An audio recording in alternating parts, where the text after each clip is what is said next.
लोगों की भीड़ में भी कई बार हम अकेले होते हैं। हम सबकी जिंदगी अलग हो सकती है, लेकिन हम सबके सुख दुख के किस्से तो शायद एक जैसे ही होते हैं। कोई अपने अतीत से लड़ रहा होता है तो कोई अपने वर्तमान से।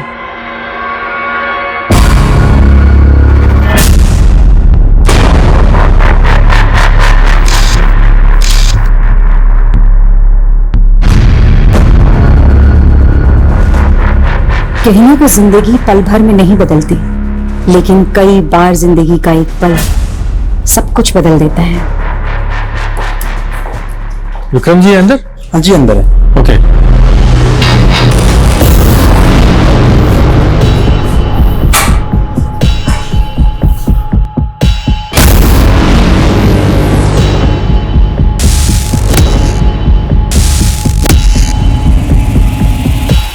ये फाइल्स देखने में सर।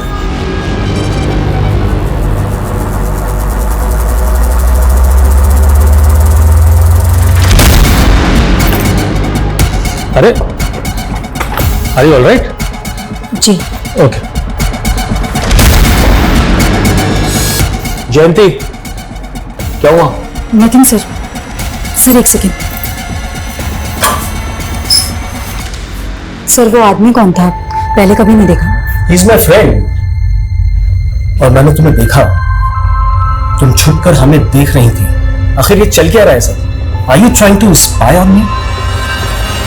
यस, बिकॉज रीमा 3 दिन से ऑफिस नहीं आ रही है सर, और उसका फोन भी बंद आ रहा है। आखिरी बार तो आप ही के साथ थी ना? कहाँ है Reema?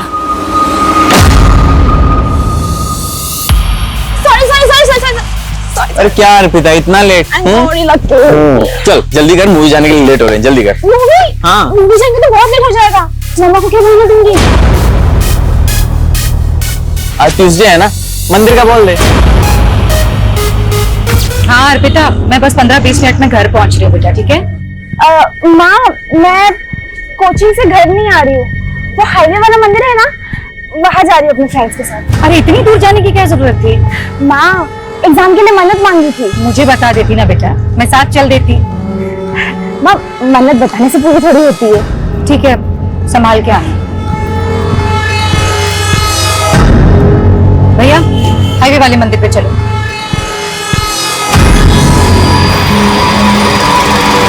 I get down to business.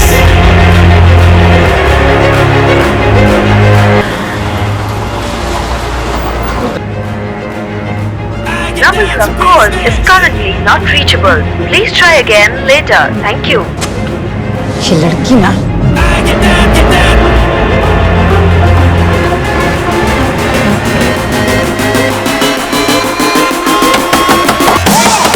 I get down to business. See my team. क्या रोज रोज का तमाशा लगा रखा है तुम लोगों ने? जब देखो तब लाउड म्यूजिक। आंटी आपको प्रॉब्लम क्या है? मेरे घर में कुछ भी करो, आपको क्या? जंगल में नहीं रह रहे हो? हाँ, कॉलोनी में रहते हो, और सिर्फ मैं नहीं, पूरी कॉलोनी डिस्टर्ब हो रही है तुम लोगों के इस लाउड म्यूजिक से। ये क्या है? लड़कियां बुला रखी है यहाँ पर। तुम लोग खड़े हो जाओ। क्या है? हाँ, पता है माँ बाप को यहाँ पे तुम लोग क्या कर रहे हो इन लड़कों के साथ में? अरे इतना सा सोचा तुम लोगों ने? इन लड़कों ने अगर तुम लोगों का रेप कर दिया तो तुम्हारे माँ बाप की इज्जत का क्या होगा? आंटी बहुत हो गया, हद में रहिए आप। अच्छा, मुझे ना मेरी हद मत बताओ अच्छी तरह। ड्रग्स?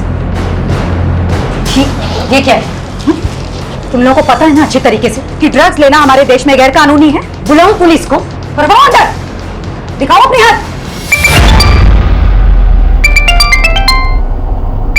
म्यूजिक कम करना, समझ में आ रही है बात? हेलो, आप किधर है? तू? मैं तो कब के घर पहुँच गई हूँ। इनफैक्ट आप कहाँ हो?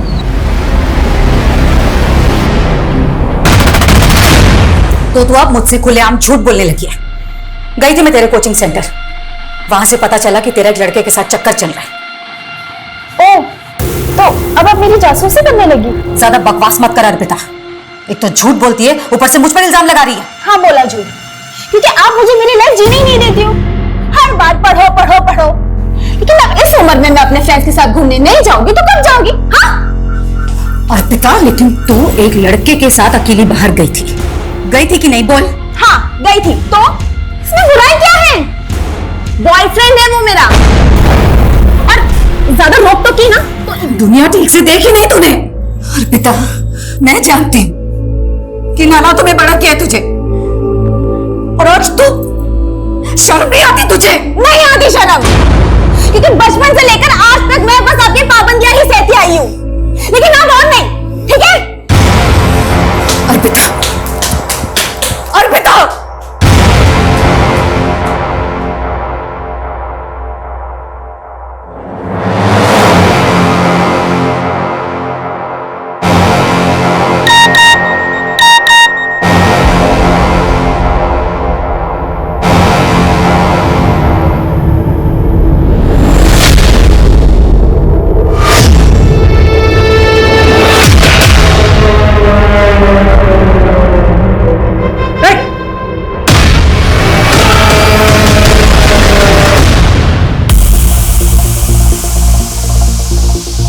अरे यार अर्पिता, अपसेट क्यों हो रही हो? तुमने कुछ भी गलत नहीं किया है। यार, अगर आज मेरे पापा जिंदा होते ना तो मेरे साथ ऐसा बिल्कुल नहीं होता। Let's have a drink, okay? मैं नहीं करती ड्रिंक। अरे लेकिन अभी तुम्हें इसकी जरूरत है ना, तो पियो और सब कुछ भूल जाओ, ओके? अरे पियो यार, पियो। हाँ, शुरू में कड़वा लगेगा, अभी ठीक हो जाएगा। पूरा पियो।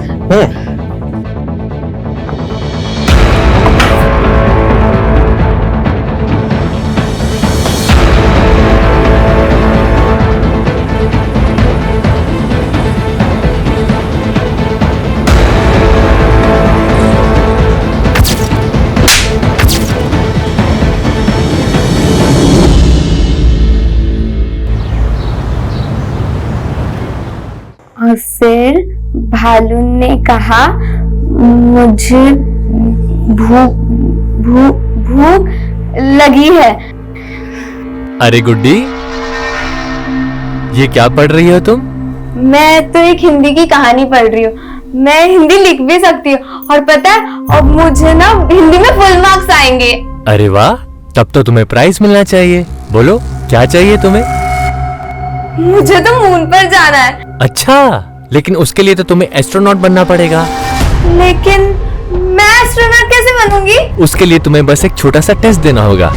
कैसा टेस्ट? देखो, मैं तुम्हारी बॉडी को चेक करूंगा, और जिसकी बॉडी में 5 तिल होते हैं ना, वो एस्ट्रोनॉट बन सकता है। तो चलो अपने तिल दिखाओ।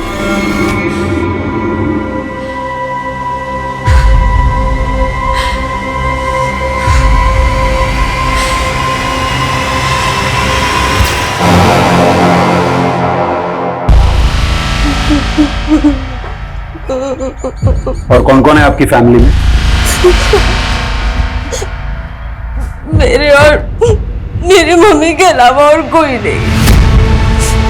10 साल पहले मेरे पापा की डेथ हो गई। मैं कल रात से घर पर नहीं थी। तो कहाँ थी आप रात भर? मैं पब गई थी। कौन सा पब?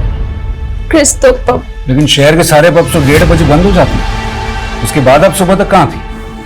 मैं अपने फ्रेंड के घर गई थी। आपको क्या लगता है आपकी माँ को किसने मारा होगा? पता नहीं सर, मुझे कुछ पता नहीं।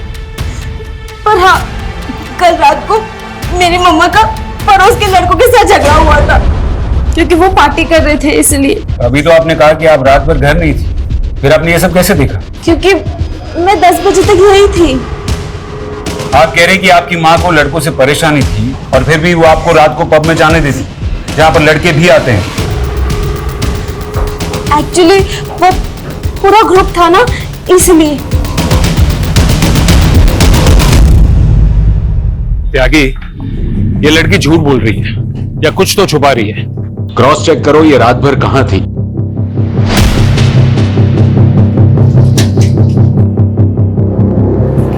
ये दोनों कहाँ हैं? पता नहीं सर, बहुत ही बिगड़े हुए लड़के हैं, दिन रात पार्टी करते थे। जयंती ने तो उनके मकान मालिक से भी शिकायत की थी कि वो घर खाली करा दे। त्यागी, वो मकान मालिक से इन लड़कों का नंबर निकालो।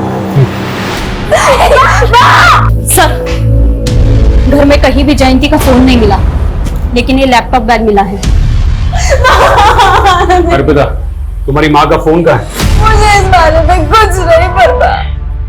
कविता, तो क्या खूनी ने जानबूझकर जयंती का फोन गायब किया? इसका मतलब है फोन में जरूर कुछ ना कुछ है, जो हमें खूनी तक ले जा सकता है।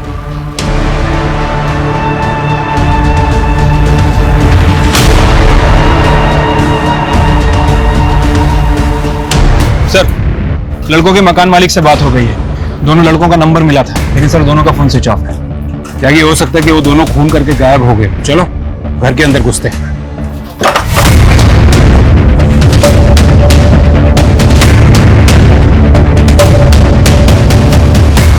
घर चेक करो। सर,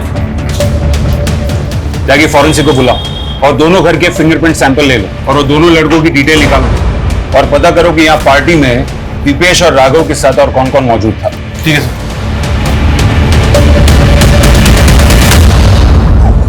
गुड्डी, सो रही है बेटा? क्या हुआ? मुझे माँ की याद आ रही है, मुझे उनके पास जाना है। लेकिन गुड्डी, माँ तेरा ध्यान नहीं रख सकती, इसलिए मैं हूं ना, तेरी बड़ी बहन, तेरी माँ। क्या हुआ गुड्डी, पेट क्यों पकड़ रखा है? मेरा पेट दर्द हो रहा है। स्कूल में इसने जरूर कुछ उल्टा सीधा खाया होगा, पक्की बात है। आपको कैसे पता? आप तो ऑफिस से अभी आ रहे हैं ना? अरे पागल हो क्या तुम? इसमें पता करने वाली क्या बात है? एक नंबर की चटोरी है ये। स्कूल के बाहर ना इसने जरूर कुछ खाया होगा, पूछो इससे। गुड्डी खाया है कि नहीं?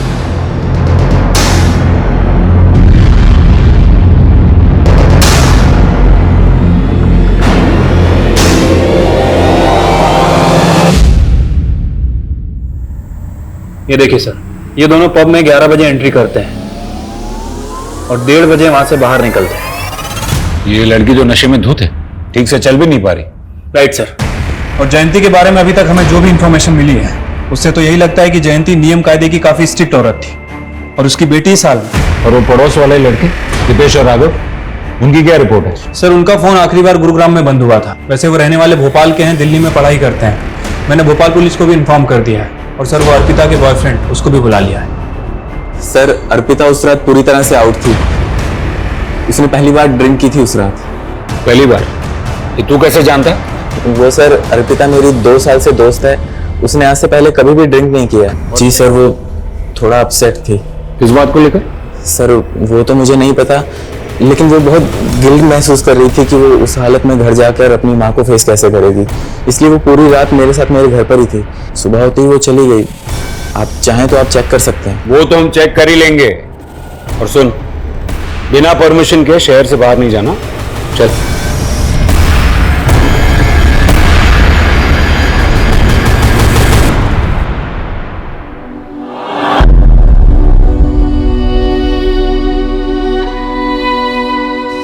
पता है, खुश रहना, मस्त रहना सबसे बेस्ट होता है, क्योंकि ना कभी किसी बात पे रोना भी आए ना तो हंसकर टाल दो, सारा स्ट्रेस गायब हो जाता है और दिमाग भी शांत हो जाता है। समझी?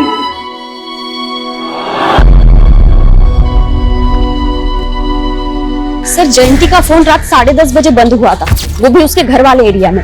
और उसका फोन भी गायब है, जो हम मान रहे हैं कि किलर ने गायब किया है। अर्पिता मेन सस्पेक्ट है। मुझे लगता है कि फोन गायब करने के पीछे की वजह माँ और बेटी के बीच की चैट हिस्ट्री को छुपाना होगा, क्योंकि उससे हमें पता चल जाता कि माँ और बेटी के बीच में बनती नहीं थी। और हाँ, वो 2 लड़के दीपेश और राघव, उनके बारे में भी पता करना होगा कि वो क्यों गायब। सर, इन दोनों लड़कों के सीडीआर में ऐसी 2 लड़कियों के नंबर मिले हैं जो साथ पार्टी में थे, अदिति और विनीता। उनसे मिलना होगा, शायद उनको पता हो कि दीपेश और राघव कहाँ है। कविता, तुम जयंती के फोन का लोकेशन IMEI नंबर से ट्रेस करो। Okay sir. सर, एक और बात, 8 बजे जयंती ने एक नंबर पे कॉल किया था जो रीमा के नाम से रजिस्टर है। रीमा? कौन रीमा? सर, वो जयंती के साथ उसके ऑफिस में काम करती थी।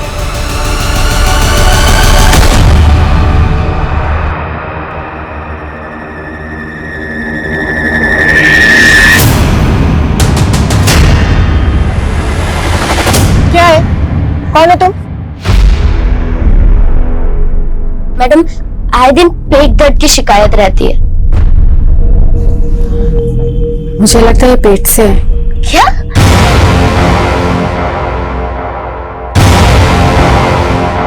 Hi ma'am, I am Suraj Sharma. I am match maker ma'am. मैं लोगों की शादियां करवाता हूँ। तो मैं क्या करूं?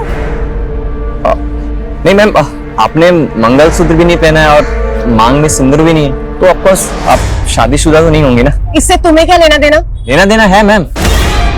अगर आपने शादी नहीं की तो बच्चा कैसे पैदा कर लिया? ये क्या बकवास कर रहे हो तुम? चलो जाओ यहाँ से। मैम मेरी बात तो सुनिए। मैम मैम मैं...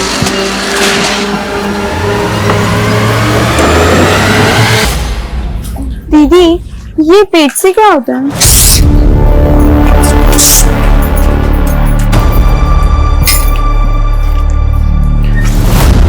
कहाँ गए थे तुम लोग? गुड्डी, क्या हो गया इसको?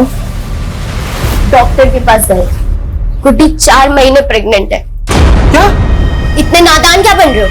तुम्हें नहीं मालूम इस घर में तुम ही एक लौते आदमी हो।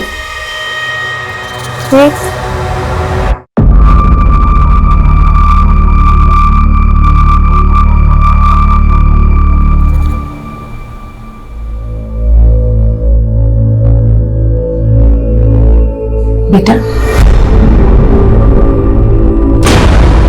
10 सालों में मैंने हमेशा यही चाहा कि मैं तुझे तेरे पापा की कमी कभी ना महसूस होने दूं, और आज भी यही कोशिश करती आ रही हूं कि तुझे दुनिया की सारी खुशियां दूं।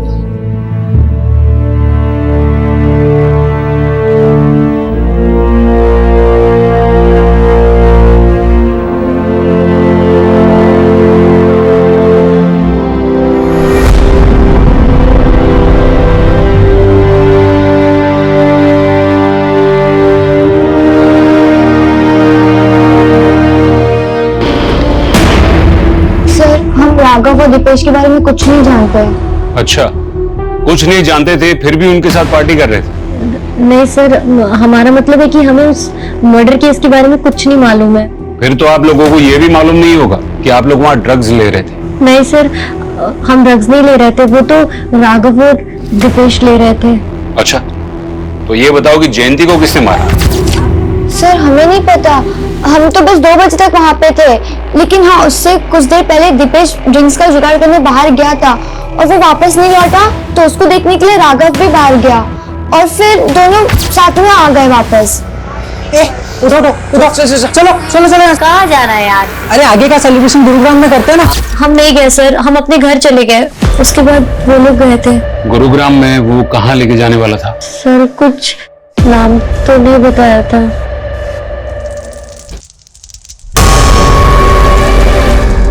जयंती के बारे में सुनकर मुझे भी शौक लगा। बहुत ही नेक औरत थी। जयंती का ऑफिस में किसी से कोई इशू चल रहा था? I don't know. रीमा हो ना? जी। जयंती ने हत्या के पहले करीब 8 बजे आपको कॉल किया था, क्या बात हुई थी?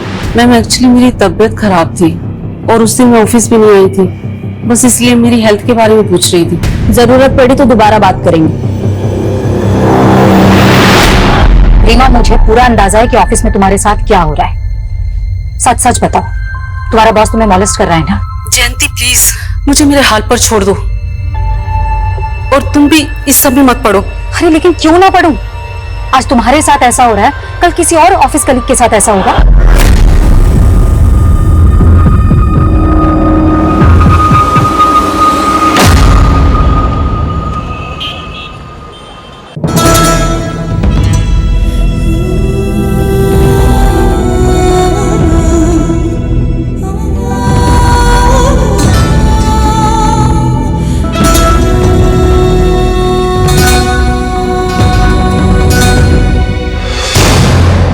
और तुम ज्यादा भोले मत बनो। तुम अभी भी मुझ पे शक कर रही हो? जानती हो ना किसका पाप लेके घूम रही हो पेट में? क्या करूं तुम लोगों का? अबॉर्शन तो मैं भी करवाना चाहती थी ना अरविंद, अब डॉक्टर ने मना कर दिया तो मैं अपनी बहन को मार तो नहीं सकती ना। कम से कम जब तक उसकी डिलीवरी नहीं हो जाती चिक चिक करना बंद करो।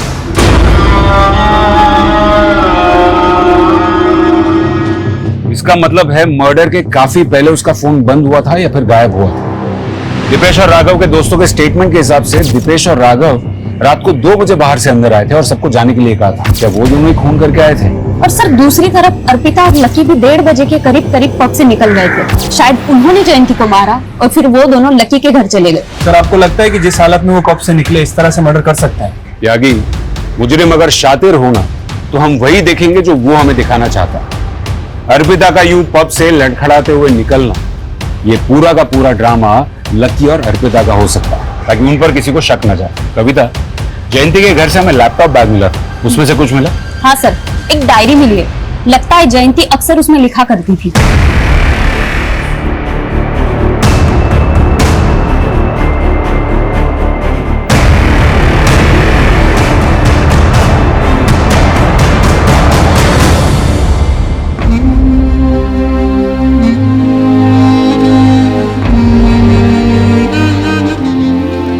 गुड्डी, चलो दूध पी लो। नहीं दीदी, मुझे दूध नहीं पीना, उल्टी आती है मुझे। देखो, अब से तुम्हें अपना खाने पीने में ध्यान रखना होगा, ऐसे नहीं चलेगा बिल्कुल ना। ओह, तो खाना खाने से बच्चा हेल्दी होगा? कोई जरूरत नहीं है इस पाप के लिए ममता दिखाने की। तुझे मालूम भी है कि तुझे कितनी तकलीफ होगी? डिलीवरी के टाइम पर जान तक का खतरा होता है, और मैं तुझे खोना नहीं चाहती गुड्डी। अरे दीदी, मुझे कुछ नहीं होगा। लेकिन दीदी, ये पाप क्या होता है? आप इस बच्चे को ऐसा क्यों कह रहे हो? मैंने तो पढ़ा था कि बच्चे भगवान का रूप होते हैं। मैंने अपनी ये हिंदी की किताब में पढ़ा था। तू भी तो बच्ची ही है, लेकिन भगवान को तेरे पे तो तरस नहीं आया। पर दीदी, मुझे जानना था कि बच्चा टमी से बाहर कैसे आएगा? जब बाहर आएगा तो पता चल जाएगा। बताओ ना दीदी, कैसे आएगा बाहर? जब बच्चा बाहर आएगा तो वो जोर जोर से रोएगा, तो तुझे पता चल जाएगा। अच्छा, वो रोएगा मतलब उसको दर्द होगा? तुझे अब भी उसके दर्द की पड़ी है? तुझे कितना दर्द होगा पता भी है? मतलब मुझे भी दर्द होगा? हाँ, और जब बच्चा पैदा हो जाएगा तो दर्द ठीक हो जाएगा और तुझे कुछ भी नहीं होगा।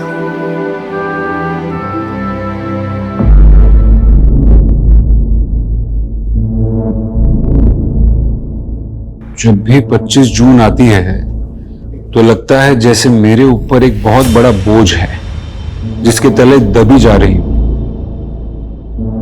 10 साल पहले 25 जून को क्या हुआ था?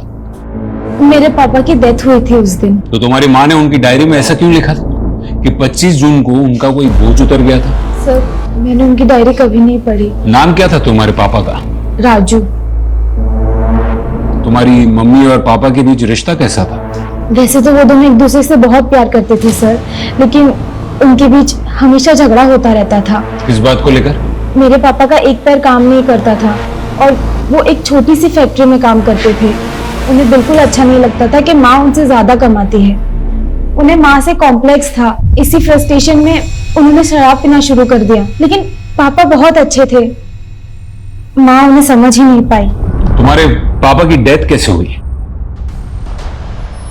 हार्ट अटैक आया था उनको। तुम्हारे बाकी कोई रिश्तेदार नहीं दिखे? ना तुम्हारी मम्मी की तरफ से ना पापा की तरफ से? मेरी माँ की तरफ से कोई नहीं था सर। माँ एक लौती बेटी थी और मैंने अपने नाना नानी को कभी नहीं देखा। बहुत पहले उनकी डेथ हो गई थी। और पापा की तरफ से? मेरी दादी थी, पर जब मैं 7 साल की थी तभी उनकी डेथ हो गई। और पापा का भी कोई भाई बहन नहीं था।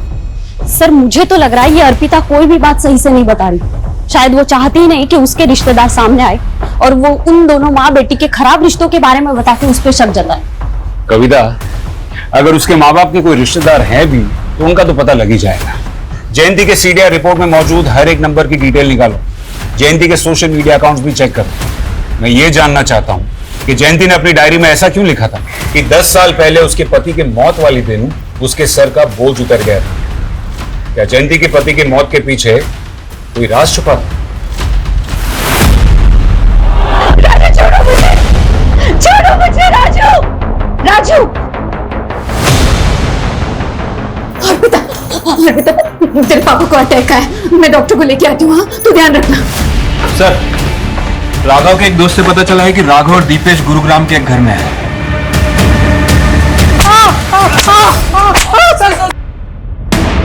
सर, हमने कुछ नहीं किया, हम कुछ नहीं जानते। कुछ नहीं जानते फिर भाग क्यों रहे थे?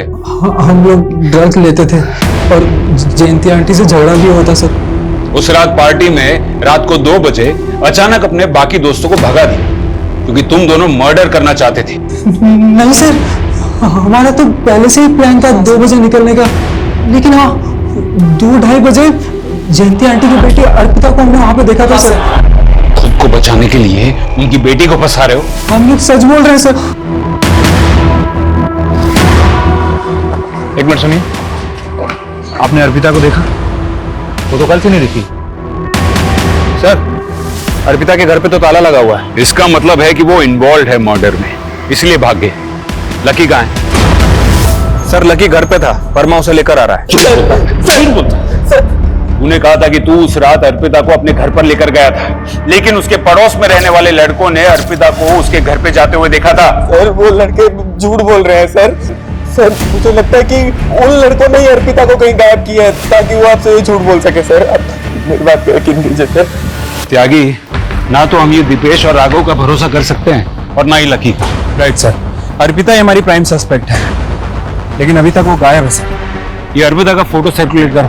ठीक है सर, लेकिन सर उसकी बेटी प्राइम सस्पेक्ट निकली और कोई दूसरे रिश्तेदार का कुछ पता नहीं चल रहा है, तो क्या करें? मॉर्ग वालों कहें अंतिम संस्कार करने के लिए, और कर भी क्या सकते। लेकिन त्यागी, हमें जयंती के कातिल को जल्द से जल्द ढूंढना होगा, फिर चाहे वो उसकी बेटी हो या फिर कोई और। मैं बेटी हूँ, बीवी हूँ, बहू हूँ, माँ हूँ, लेकिन सबसे पहले मैं क्या थी और सबसे आखिर में मैं कौन हूँ? मैं सिर्फ औरत हूँ। औरत होना मेरा स्वाभिमान है, और जब जब मेरे स्वाभिमान को ठेस लगी है मैंने खुद को संभाला है, क्योंकि मैं सहनशील भी हूं। सर जयंती का सोशल मीडिया अकाउंट चेक कर रहा था, ये देखिए एक अकाउंट मिला है। अरविंद सिंह? सर जयंती इस अकाउंट को काफी फॉलो करती थी, इनफैक्ट इसके बहुत सारे पोस्ट को लाइक भी किया है। ये देखिए, मुझे लगता है कि इसका और जयंती का कोई कनेक्शन है, आगरा का ही रहने वाला है। बेचारी गुड्डी। गुड्डी? जी हम जयंती को प्यार से गुड्डी बुलाते थे। क्या आप बता सकते हैं कि जयंती की बेटी अर्पिता कहाँ हो सकती है? ये आप क्या कह रहे हैं? जयंती की बेटी भी है? मतलब आप नहीं जानते? देखिए दरअसल मैंने और सुजाता ने गुड्डी की शादी के बाद से उससे दूरी बना ली थी। कौन सुजाता? जी गुड्डी की बड़ी बहन, मेरी स्वर्गवासी पत्नी, उनका नाम सुजाता था। अरविंद जी, ऐसी क्या वजह थी जो आप लोगों ने जयंती से रिश्ता तोड़ दिया? उसका दुर्भाग्य, उसका अतीत। 12 साल की मासूम थी जब उसके साथ बलात्कार हुआ। 12 साल की उम्र में बलात्कार? कौन था वो? चुकी थी गुड्डी, 4 महीने से पेट से हो चुकी थी, अबॉर्शन नहीं करा सकती थी वो। आप दोनों ने उन 2 लड़कों के खिलाफ कोई पुलिस कार्रवाई भी नहीं की? उन दोनों के अब्बू बहुत ताकतवर लोग थे साहब। मैं और सुजाता अगले दिन उसके अब्बू के पास गए उसकी शिकायत लेकिन अगले ही दिन वो दोनों गुंडे हमारे घर में घुस पड़े। वो अंजाम होगा तुम लोग का जो तुम लोग सपनों में भी नहीं सोच सकते। रातों रात हम घर छोड़ के भागे और एक दूसरे शहर में किराए के मकान पे रहने लगे वहीं। लेकिन क्या मालूम सर, उसकी जिंदगी पे उसका अतीत भारी पड़ गया। मतलब आप ये कहना चाह रहे हैं कि उन्हीं 2 लड़कों ने जयंती का खून किया है जिन्होंने बचपन में उसका रेप किया था? रिजवान शेख नाम है उसका, दिल्ली में मशाल पार्टी का नेता है। और वो दूसरा है ना, परवेज अंसारी नाम है उसका।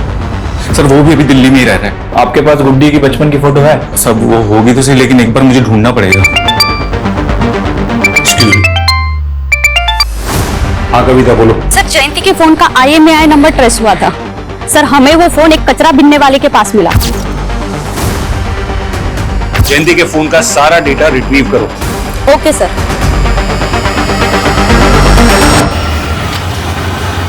सर ये रिजवान शेख पॉलिटिकल लीडर है और Parvez Ansari income tax department में डिप्टी डायरेक्टर।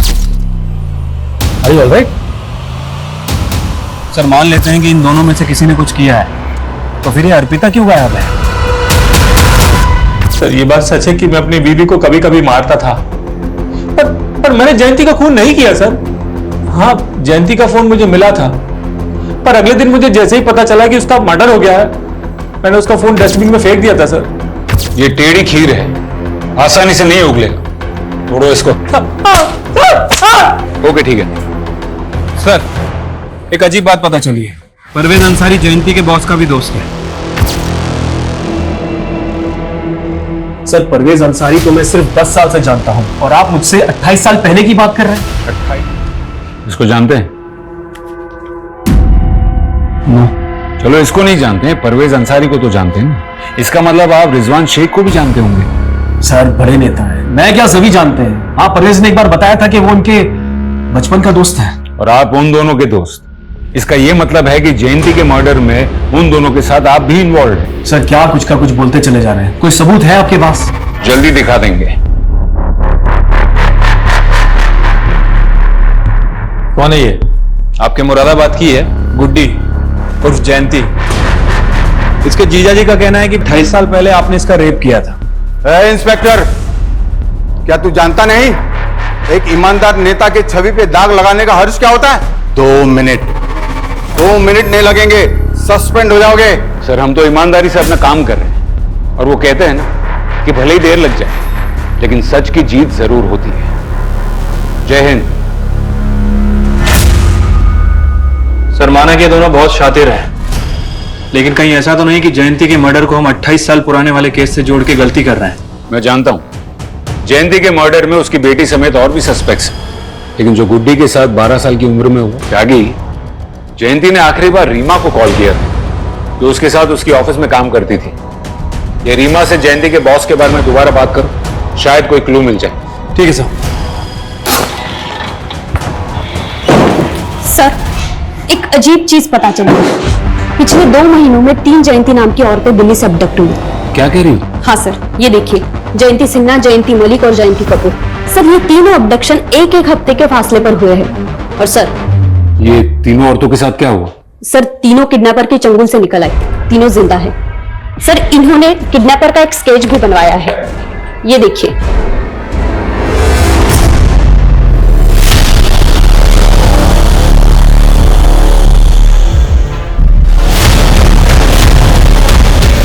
सर मुझे तो अभी तक ये समझ में नहीं आ रहा कि उसने मुझे किडनैप क्यों किया था। उसने मेरी फैमिली को फिरौती के लिए कोई कॉल भी नहीं किया और इसके बाद अचानक से उसने मुझे छोड़ दिया। तो उस दौरान उन लोगों ने आपके साथ किया क्या?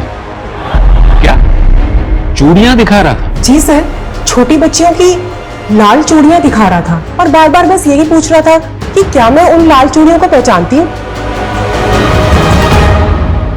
जयंती जी, वो आपको कहाँ लेके गया था? सर मैंने पुलिस को पहले भी बताया है, उसने मुझे आंखों पर पट्टी बांधकर किडनैप किया था और आंखों पर पट्टी बांधकर ही उसने मुझे जंगल में छोड़ दिया।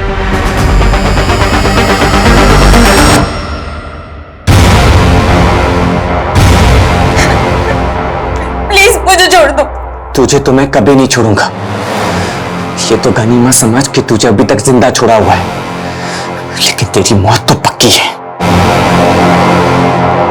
सर मैंने जयंती नाम की बाकी की औरतों से भी बात की है। सर सभी का स्टेटमेंट पहली वाली जयंती से मैच कर रहा है। सर कहीं ऐसा तो नहीं कि वो कोई सुपारी किलर था जिसने जयंती को देखा ही नहीं था, लेकिन जब उसे असली जयंती मिली उसे आइडेंटिफाई किया और उसका मर्डर कर दिया। लेकिन फिर वो लाल चूड़ियां क्यों दिखा रहा था, वो भी बच्चियों की चूड़ियां?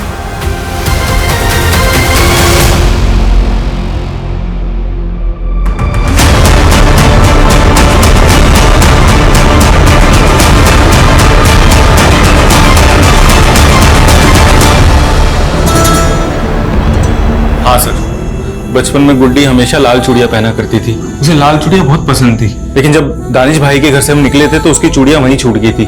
कौन दानिश? सर दरअसल बच्चा पैदा होने के बाद मैं, सुजाता और गुड्डी हम तीनों फरीदाबाद में शिफ्ट हो गए थे। दानिश भाई के घर पे किराए पे रहने लगे थे।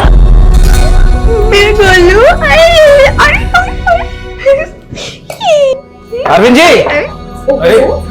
अस्सलाम वालेकुम। नमस्ते, आइए ना। अरे वो किराया। हाँ सुजाता। अरे कितना प्यारा बच्चा है, माशाल्लाह माशाल्लाह। कितने उम्र है बच्चे की? अभी 1 साल का हुआ है, मेरा बेटा है। अरे वाह वाह वाह वाह। ये रेंट। शुक्रिया। चलिए दोबारा आइएगा जरूर। हाँ हाँ। जीजू आपने ऐसा क्यों कहा कि ये आपका बेटा है? ये तो मेरा बेटा है ना। गुड्डी तुझे कितने बार समझाया ना कि तू बिना शादी किए माँ बनी है, और वो भी इतनी सी उम्र में। भूल से भी किसी को ये मत कहना कि ये तेरा बेटा है, समझी?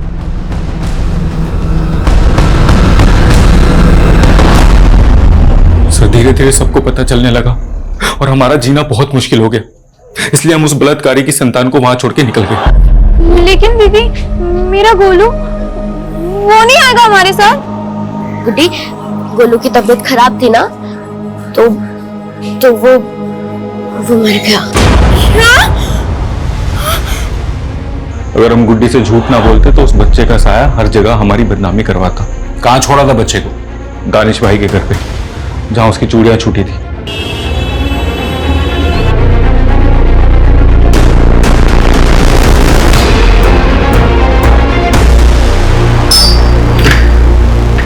दानिश जी? हाँ? दिल्ली पुलिस। दिल्ली?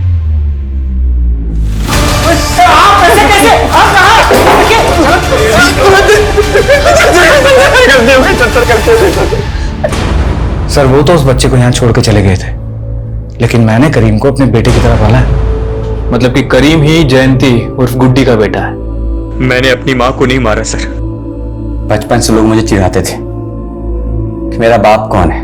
लोग कहते थे कि मैं नाजाज औलाद हूं, लवारिस हूं। इसलिए सर मैंने बचपन में ठान लिया था कि मैं अपनी माँ को ढूंढ के रहूंगा। सर मुझे सिर्फ इतना पता है कि उस लड़की का नाम जयंती था, बाकी उसके दीदी और जीजा जी उसे गुड्डी कह के बुलाते थे। तो तुम जयंती नाम की औरतों का पता लगाकर उन्हें अगवा कर रहे थे? उस दिन उनका किडनैप नहीं कर पाया था मैं, इसलिए सर मैं सीधा उनके घर पे चला गया।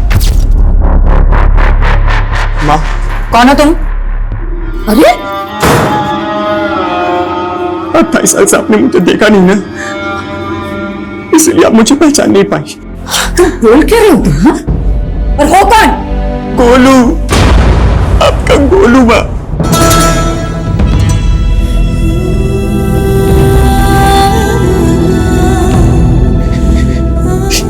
ये आपकी चूड़ी दानिश अबू ने दी है।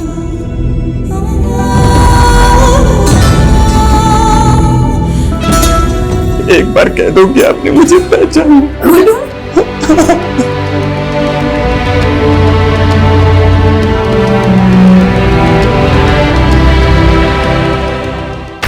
तो मारा क्यों? सर मैं क्यों मारूंगा, बल्कि उन्होंने तो मुझे अपना लिया था। हाँ बस मेरे असली बाप के बारे में उन्होंने कुछ भी नहीं बताया, लेकिन मुझे मेरी मां मिल गई थी। ये खुशखबरी सुनाने के लिए मैं अपने अब्बू के पास जा ही रहा था कि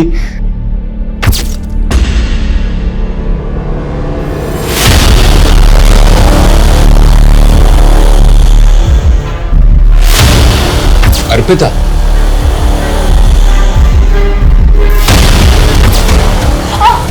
अर्पिता, अर्पिता तू करा रही है? मुझसे क्या पूछते हो? आप जवाब दो। इतनी रात को उस लड़की के साथ क्या कर रही थी? फिर से थप्पड़ मारा, फिर से हाथ उठाया। पापा को भी ऐसे ही मारा था ना? वो एक एक्सीडेंट था अर्पिता। शराब के नशे में ना वो मुझे मारना चाहता था। झूठ बोल क्या तो? झूठ बोलती है, झूठ बोलती है औरत। लकी जानता था ना कि मर्डर तुमने किया है? हाँ सर, वो मुझसे प्यार करता था। मुझसे बहुत बड़ी भूल हो गई सर। मुझे नहीं पता था कि मेरी माँ बचपन से इतना सब सहती आ रही है। इतने सालों से मैं अपनी मां के लिए वेट कर रहा था सर, और मिला भी तो सिर्फ एक दिन। हाँ मुझे अर्पिता पे शक था कि उसी ने कुछ किया, इसलिए मैंने उसका अपहरण किया था सर। लेकिन चाहकर भी मैं उसे मार नहीं पाया सर। आप ही बताओ कैसे मारता? आखिर थी तो मेरी बहन ना। कैसे एक गुनाह कई जिंदगियों को दर्द और बदनसीबी से भर देता है। अगर 28 साल पहले गुड्डी को इंसाफ मिल चुका होता तो शायद आज हम उसके अंजाम को बदल सकते थे। त्यागी ताज्जुब की बात तो ये है कि एक माँ अपने बेटे से 28 साल बाद मिलती है और उसकी बेटी को ऐसी गलतफहमी होती है कि उसने एक ही झटके में उसकी जान ले ली। लेकिन सर गुड्डी उर्फ जयंती, उसका इंसाफ अभी तक अधूरा है। उसके रेपिस्ट अभी तक बाहर घूम रहे हैं। अगर सर हम कोर्ट से परवेज और रिजवान के डीएनए टेस्ट का ऑर्डर ले लें तो करीम से उसका डीएनए मैच करके पता चल जाएगा कि उसका असली बाप कौन है। लेकिन त्यागी रेप विक्टिम भी सिर्फ गुड्डी के जीजाजी के बयान पर कि परवेज और रिजवान ने उसका रेप किया था। मुझे नहीं लगता है कि रेप विक्टिम की गैर मौजूदगी में उन पे कोई केस बनेगा। कोर्ट पहली सुनवाई में अपना केस डिसमिस कर देगा। मतलब सर 28 साल के बाद भी गुड्डी को इंसाफ नहीं मिलेगा। सर रीमा ने नया बयान दिया है। रीमा का कहना है कि उसका बॉस विक्रम उसे मोलेस्ट करता था। सर विक्रम ने अपने दोनों दोस्त रिजवान और परवेज के साथ मिलकर उसे एक फार्म हाउस पे ले जाकर फोर्स सेक्स के लिए मजबूर किया। लेकिन सर रीमा कोर्ट में बयान देने के लिए रेडी है। तो अब हमें परवेज और रिजवान की डीएनए टेस्ट की परमिशन मिल जाएगी। सच्चाई जितना छुपा लो, एक ना एक दिन तो बाहर निकल ही आता है।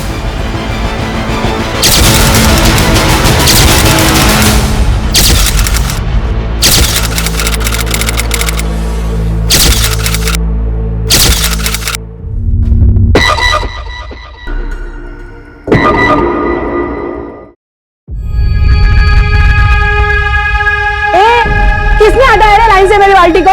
किसने? ए तूने हटाया ना? हाँ हटाया। तो लाइन में बाल्टी लगा के चली जाएगी तो नौकर बैठाएगा पानी भरने को। आगे क्या रखती है? चल ऐसे जा। ले क्या बच्चों की तरह झगड़ा कर रहे हो? निर्मोताई, इसकी गलती है। मैं लाइन पे लगा के गई थी मेरी बाल्टी को, इसने हटाया। मैं जरूरी काम से गई थी मेरे घर में। मोबाइल में फिल्म देखने का जरूरी काम बोलते ना। शांति, लड़ाई बंद कर। और विमला तू, वो आगे से दूसरी मेरी बाल्टी तू लगा ले, मैं हटा लेती हूँ। नहीं नहीं नहीं नहीं, रहने दो। तुमको बाकड़े पे जाना पड़ता है ना, मैं ही रखती हूँ पीछे मेरी बाल्टी।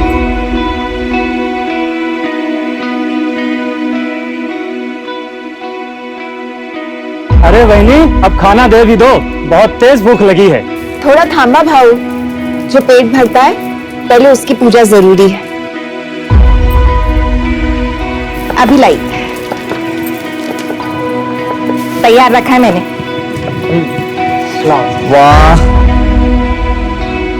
प्रतिम वही आप प्रतिम। और ये चटनी ना एकदम स्पेशल है, और ऐसी चटनी इस पूरे एरिया में कहीं भी नहीं मिलती। भाऊ आप घर चलो, मैं पहुंचवाती हूँ। दो बांगड़ा दे। क्या था? बिल्डर ने जो पेपर भेजा था उस पर साइन कब करेगी? नहीं करेगी, चल निकल यहाँ से। क्यों? ये जगह की तेरे बाप की है? ए अब्दुल, मेरे बाप पे नहीं जाना, वरना क्या? हाँ क्या करेगी? 2 मिनट के अंदर तेरी सारी एकड़ी निकाल दूंगा, समझी क्या? क्या रे, मेरी ऐसे क्या बात कर रहा तू? है मेरे से बात करना। क्या बात करेगा बे तू? तुम लोग की औकात से बात कर रहे हो? बताऊं क्या मैं तेरे को अपनी औकात? बताऊं क्या मैं तेरे को अपनी औकात? कॉलर छोड़ तो कुत्ते के माफी मारूंगा। तेरी लुटा के ना दिखा देगा। धंधे की जगह है, यहाँ पे मारपीट करोगे तो पब्लिक आएगा क्या खाना खाने के लिए? अब तो क्यों झगड़ा कर रहा था? ये सब इस 2 कौड़ी की औरत की वजह से हुआ है। और तमीज, औरत से कैसे बात करते पता नहीं तुझे? और तू ये भूल गया कि वो मेरी बचपन की सहेली है? माफ कर दे रहे उसको, थोड़ा सर्किट है, ठीक है? तू जा, तू चल चल यहाँ से। जाने दे, काम कर।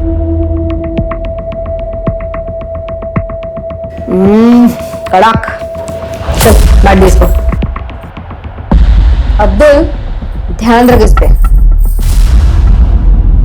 अब्दुल क्या है रे? हाँ, कितने देर तक ऐसे मुंह लटका के बैठेगा तू? लेकिन ताई वो अपना जो माल है ना, उससे ज्यादा कड़क पकड़ उस निर्मला की चाल वालों पे। साला 40% लोग इस निर्मला की वजह से साइन नहीं कर रहे हैं। जिस रीडेवलपमेंट का काम हमने लिया ना, वो रुक गया है। ऐसे में तेरा ऐसा बर्ताव सब गड़बड़ कर देगा यार। सुन, निर्मला को मैं हैंडल करती हूँ, तू फक्त बघ मी काय करते। काय निर्मला, कशी आहेस? क्या काम है?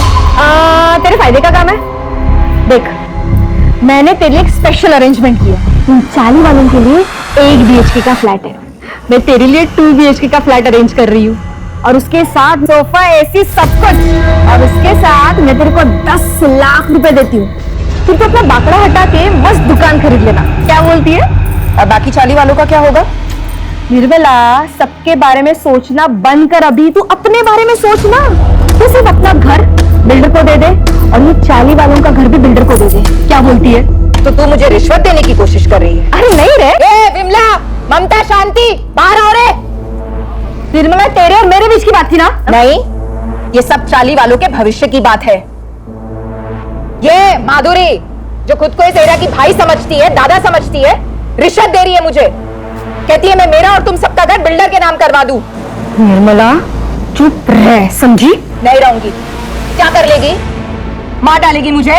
हाँ, तू रुक, यही रुक। देखा, तुम लोगों के भले के लिए मैं सब कर रही हूँ, और ये निर्मला तू क्या मारेगी मुझे? हाँ, मैं खुद ही अपनी जान ले लूंगी। सलमा बात को समझ।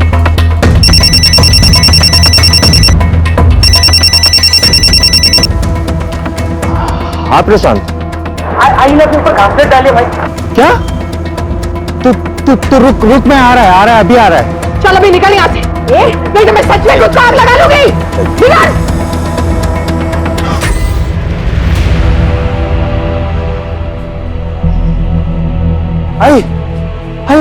आई क्या हुआ तेरे को? है तू ठीक है ना? काकी इधर कुछ हुआ है क्या? आई तू बैठा क्या? जाना अंदर से कंबल लेके आ। दिखा जाऊ जन्म घर आता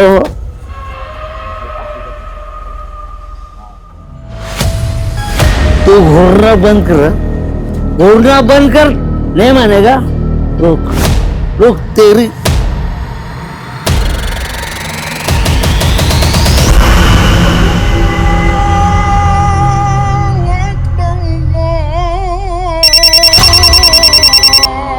अस्सलाम वालेकुम साहब, तुमने फोन किया था? हाँ साहब, वो आपको एक जरूरी बात बतानी थी, अगर आप माधुरी ताई को ना बताएं तो। बोलो साहब, वो माधुरी ताई निर्मला से रिश्ता निभाने के चक्कर में कोई भी कड़ा कदम नहीं उठा रही है, इसीलिए उसके लोग साइन नहीं कर रहे हैं। माधुरी रिश्ते निभा रही है तो निभाने दो, तुम किस लिए? मुझे मेरे काम से मतलब है।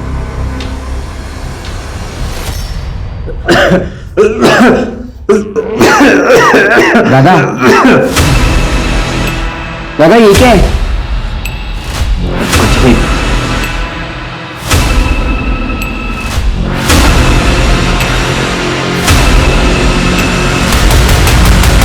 हाँ?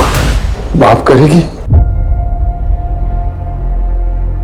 ये लीजिए पानी। ए आई, क्यों कर रही है तू ये मेहमान नवाजी? चल बाहर, चल निकल यहाँ से, चल निकल। राकेश, छोड़ बाबा को। क्यों चाहिए आई 8 साल बाद ये आदमी तेरे को? हाँ, भूल गई तू कैसे हम लोग को रोड पे छोड़ के गया था भीख मांगने के लिए? आई, इस घर को, इस परिवार को किसी की जरूरत नहीं है। खड़ा क्या है तू? चल बाहर, चल। अब एक शब्द और निकाला ना तो खैर नहीं तेरी। मैंने इतनी पूजा पाठ की ताकि ये वापस आ जाए, और तू ऐसा सलूक कर रहा है इनके साथ। कहीं नहीं जाएंगे ये। ठीक है, रख तू इसको, मैं ही निकल जाता हूं। राकेश,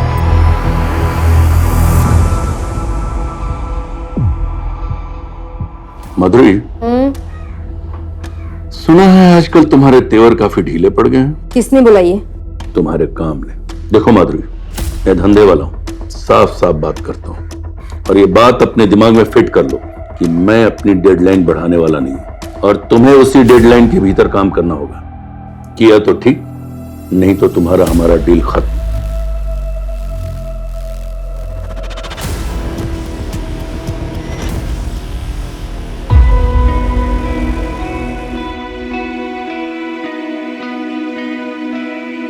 राकेश, प्रशांत, तुम दोनों का नाश्ता बना लिया है, खा लेना। इतनी सुबह सुबह काय को बना दिया ये नाश्ता?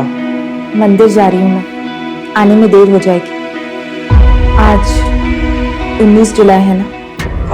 जा।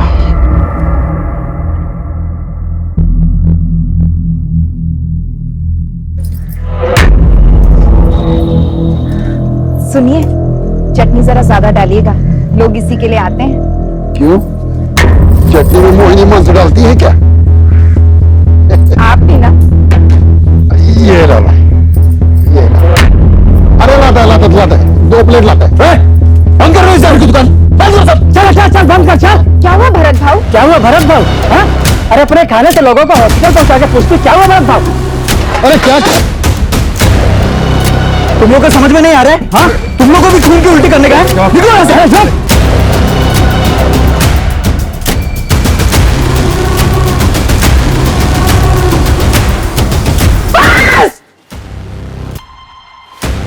और सुन, अगर मेरे बाबा का कुछ हुआ ना तो मैं तेरी जान ले लूंगा।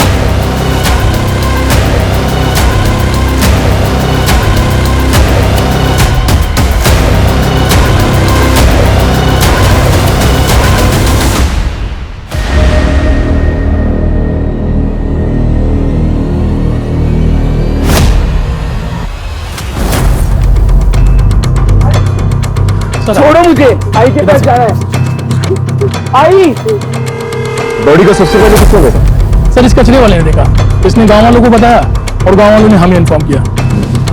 बॉडी के आसपास कुछ मिला? हाँ सर, ये ब्लेड मिला सर। एक बात और सर, जितने इत्मीनान से ये बैठी हुई है और इसके हाथ की नस कटी हुई है, सर देख करके ऐसा नहीं लगा है कि इसने सुसाइड किया है।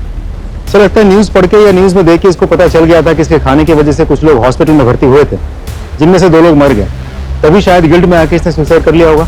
फिलहाल किसी नतीजे पे नहीं पहुंचा। बॉडी को पोस्टमार्टम के लिए भेजो और फॉरेंसिक टीम को। अच्छा सर, निर्मला की पोस्टमार्टम रिपोर्ट तो हैरान कर देने वाली है। पोस्टमार्टम रिपोर्ट के हिसाब से निर्मला ने सुसाइड नहीं किया था, उसका खून हुआ। सबसे पहले उसे किसी तरह का नशीला पदार्थ दिया गया और उसके बाद उसके हाथ की नस काटी गई। तो स्ट्रगल के मार्क्स मिले हैं जो नॉर्मली विजिबल नहीं है। हत्या 19 जुलाई की रात करीब 10:30 से 11:30 के बीच हुई है। सो ब्लेड की फॉरेंसिक रिपोर्ट भी आ गई। फॉरेंसिक रिपोर्ट के हिसाब से ब्लेड पर जो ब्लड मिला है उसके साथ निर्मला का ब्लड ग्रुप मैच तो होता है, लेकिन उस ब्लेड पर किसी के भी फिंगरप्रिंट्स नहीं मिले, जबकि ब्लेड पर निर्मला के फिंगरप्रिंट्स होने चाहिए थे। जिस मैं वही सोच रहा हूं, कोई अपने घर से दूर जाकर सुसाइड क्यों करेगा? किसी ने बड़ी चालाकी से इस मर्डर को सुसाइड की शक्ल देने की कोशिश की है। लेकिन ऐसा कौन कर सकता है सर?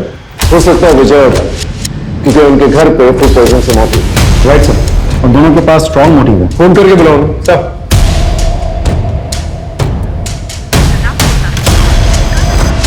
सर, का तो नंबर बंद है। नहीं सर, दोनों के नंबर्स बंद है। उनके घर पे एक टीम भेजी और चलते हैं, पता करते हैं 19 जुलाई को वहां पर क्या हुआ था। Right sir. रात को 9, 9:30 बजे घर पे वापस आए, तब तो साहिबा हमारे घर पे ही थी, जो लेटी हुई थी। हम दोनों भाई अपने कमरे में चले गए सोने के लिए। आधी रात में बाबा रूम पे आए और बोले कि भाई घर में नहीं है करके। आई उठे, आई अंदर ही होगी ना? अरे अंदर नहीं है। मैंने अपने बेटे को जगाया और ढूंढना शुरू किया। सोचा नहीं था साहब निर्मला इस हाल में मिलेगी। साहब, इनको तो नहीं देखा था, मैंने निर्मला देवी को देखा था बाहर जाते हुए। कितने बजे? यही कोई रात को 8 बजे के आसपास। सर, मैंने कुछ कांस्टेबल्स को भारत और विजय के घर पे भेजा था, लेकिन वो दोनों तो डेड बॉडीज लेके अपने गांव चले गए।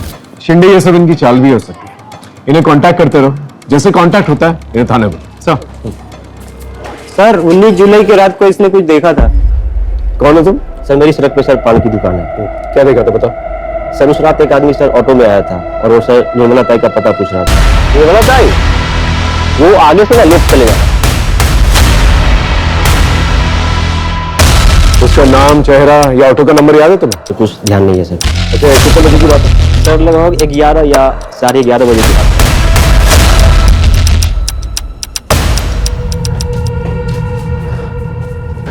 अच्छा, उस रात को घर पे कोई आया था क्या? मालूम नहीं साहब, हम दोनों तो सो गए थे। और आप? मेरे को भी कुछ मालूम नहीं साहब। सर, कहीं भरत और विजय में से तो नहीं कोई आया था? हो सकता है। एक काम करो, आसपास कोई सीसीटीवी कैमरा तो उसकी फुटेज निकालो। सर, यहाँ आते वक्त देखा था, सीसीटीवी फूटा हुआ था।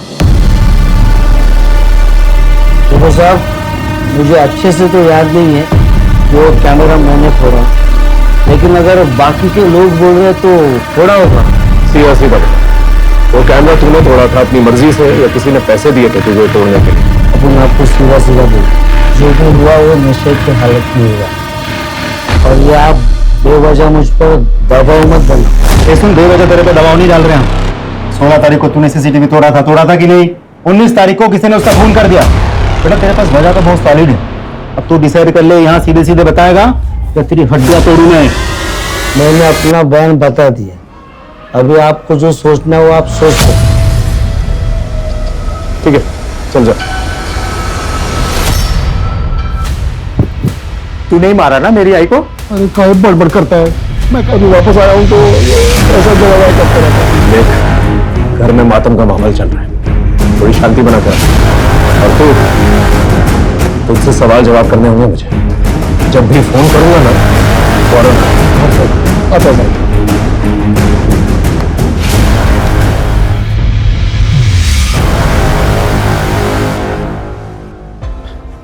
शिंदे, एक काम करो, भरत और विजय के साथ साथ निर्मला के जितने भी परिवार वाले हैं उनका सीडीआर और फोन लोकेशन निकलवाओ, और दिनेश का भी। हेलो, हाँ ठीक है, हम पहुंच रहे हैं सर। भरत और विजय दोनों से कांटेक्ट हो गया, थाने बुलाया दोनों को। चल सर। नहीं सर, मैंने नहीं मारा उसे, और फिर मैं क्यों मारूंगा उसे? क्यों नहीं मार सकता तू उससे? उसके खाने की वजह से तेरे बाबा की मौत हुई थी ना। मौत का बदला तो मौत से ही लिया जाता है। अरे साहब, मैं ऐसा आदमी नहीं हूं।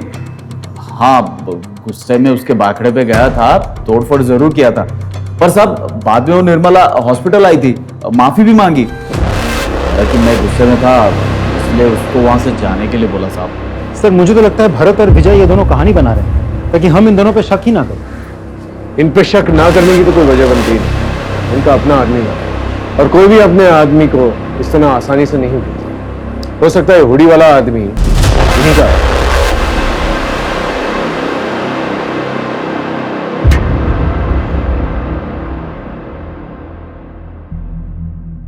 आप कुछ जानती हैं, कुछ कहना चाहती हैं? साहब, ये सब कुछ वो बिल्डर ने करवाया है और माधुरी ने किया है। लेकिन क्यों? हमारी ये चाली रीडेवलपमेंट में जा रही है, जिसके लिए उस बिल्डर ने यहाँ की दबंग औरत माधुरी को ये सारी जमीन हड़पने का जिम्मा सौंपा है, और वो मन माने ढंग से और मन माने दाम पर ये सब हड़प भी रही है। लेकिन निर्मला ताई वो इन सब के लिए तैयार नहीं थी। निर्मला ताई के मरने के 2-3 दिन पहले ही उन दोनों का बहुत झगड़ा हुआ था। आप लोग चिंता मत कीजिए, हम लोग हैं आप लोगों के साथ। थैंक यू साहेब, सगळी माहिती तुम्हाला खोटी मिळाली। अरे हम दोनों तो बहन जैसे थे, और मैं वो इंसान हूं उसको तब खड़ा किया था जब उसका मर्द उसको और उसके बच्चों को छोड़ के चला गया था। साहब वो बाकड़ा था ना, खाने की दुकान, सब मेरी ही देन है। अब पूछ लो ना किसी से भी। पूछा और पता लगा है हमें कि तुम जबरदस्ती कर रही थी उसका घर बिकवाने के लिए। वो घर बेचना नहीं चाहती थी, और उसके साथ साथ तकरीबन 30% लोग थे जो घर नहीं बेचना चाहते थे, उसका कहना मान रहे थे, जिसकी वजह से रीडेवलपमेंट का काम रुका हुआ था, जो काम तुम्हें सौंपा गया था। साहब आंकड़ा थोड़ा गलत, 10-15% छोड़ के सब लोग रेडी थे। और मुझ पे क्या शक कर रहे हो? अगर आपको शक करना है तो उसके मर्द सुधीर पे करो ना। 8 साल तक बैरागी का ढोंग करके, मोक्ष का ढोंग करके अभी लौटा है, और लौटने के बाद ही तो निर्मला की हत्या हुई है, और हर चीज का मालिक बन बैठा है अभी वो।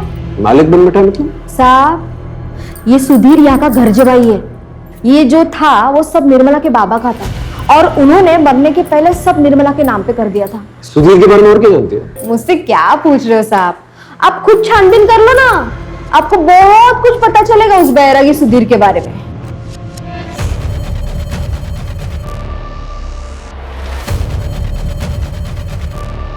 बोल। साहब मैंने तो पहले ही बोला था कि मैं बैरागी जीवन जीने के लिए घर से भाग गया था। जब मेरे को लगा कि ये जीवन मेरे बस की बात नहीं है, तो मैं वापस भाग के अपने परिवार में आ गया।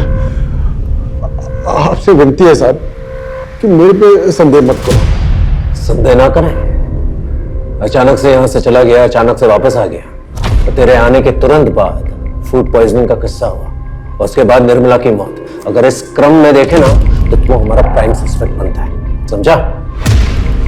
जिस दिन तेरे खिलाफ मुझे पुख्ता सबूत, गवाह मिल गए ना, तो ऐसी धुन गवाऊंगा कि सारी जिंदगी जो है बैराग गाता फिरेगा जेल में।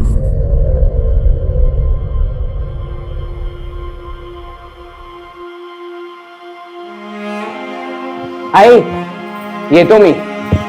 अरे थाम थाम थाम, इसको रख नीचे। काय झाला आता? जरा पकड़ना। आई रहने दो ना ये सब, खेलने जा रहा हूँ, पूजा करने नहीं। अरे तेरे लिए तो वही पूजा है ना, और आज तेरा ट्रायल है। ये खास ताबीज तेरे बहुत काम आएगी। चल चल, अब देरी हो जाएगी। हाँ तू जा। मैं लिखता हूँ।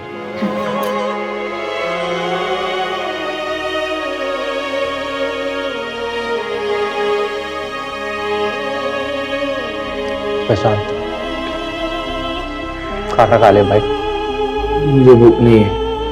ठीक ऐसे मत कर, तू ही बचा है बस मेरी जिंदगी में। अगर तेरे को कुछ हो गया ना तो मैं सच में मर जाऊंगा। खा ले भाई।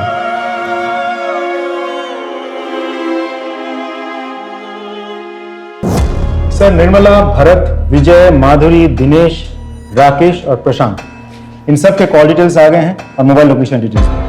सुधीर? सर सुधीर के पास तो मोबाइल ही नहीं है। सर निर्मला के मोबाइल लोकेशन के हिसाब से शाम के 6 बजे के बाद वो अपने घर पे ही थी और जिस वक्त उसकी मौत हुई थी उस वक्त भी उसके मोबाइल की लोकेशन उसके घर की ही थी। ये निर्मला घर पे नहीं थी और भरत और विजय ने भी उसे हॉस्पिटल जाते हुए देखा। और सर बच्चों ने उसे घर में देखा था, लेकिन जब सुधीर आया तब वो घर में नहीं थी। इस सुधीर में विश्वास नहीं किया जा सकता। बाकी लोग सीडीआर में कहते हैं। सर मेरे हिसाब से बाकी सब तो क्लीन लग रहे हैं, क्योंकि ना ही निर्मला के साथ इन सब की कोई बातचीत हुई थी और ना ही इन सब में से कोई भी 19 जुलाई रात के 10:30 से 11:30 के बीच मर्डर वाले एरिया में गायब। जिसने भी किया है बहुत प्लानिंग के साथ किया है। पहले उसने इस मर्डर को सुसाइड की शक्ल देने की कोशिश की, फिर जब उन्हें पता चला कि हम मर्डर इन्वेस्टिगेट कर रहे हैं तो उसने सारे सबूत जो है छुपा दिए ताकि हम सबूत ढूंढी ना। लेकिन सर मुझे हैरानी इस बात पे हो रही कि निर्मला उस पेड़ वाली जगह पे कैसे पहुंची और कातिल ने उसे नशे की दवा कब दी? या तो उसे घर पर ही जो है नशे की दवा दी गई और फिर उसे वहां ले जाकर जो है उसकी नस काटी गई, या फिर उसे वहां ले जाकर उसे नशे की दवा दी गई और फिर वहां उसकी नस काटी गई। इस हुडी वाले आदमी की क्या कहानी है? क्योंकि अभी तक उस आदमी के बारे में हम लोगों को कुछ भी नहीं पता है। रिकॉर्ड एक काम करो, निर्मला के सीडीआर में जितने भी लोग हैं इन दिनों जिनसे बात कर रही थी वो, उन सबकी हिस्ट्री सर। शिंदे, भरत, विजय, माधुरी और सुधीर, इन सब के पीछे एक सादी वर्दी के अंदर कांस्टेबल हो सकता है इन सस्पेक्ट्स के जरिए हम मर्डर तक पहुंचे और हो सकता है इस हुडी वाले की गुत्थी भी सुलझ जाए।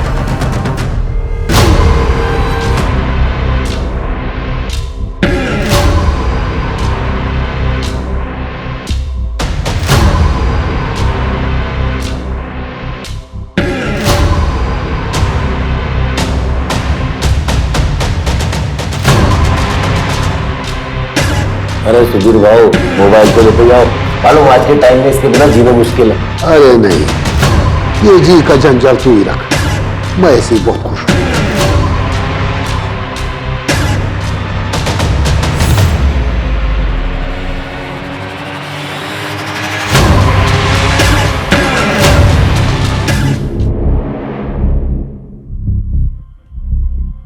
खोटे ठेवली, ये 19 जुलाई किसी को याद क्यों नहीं रहता? आई? हाँ। आई इसे ढूंढ रही है क्या?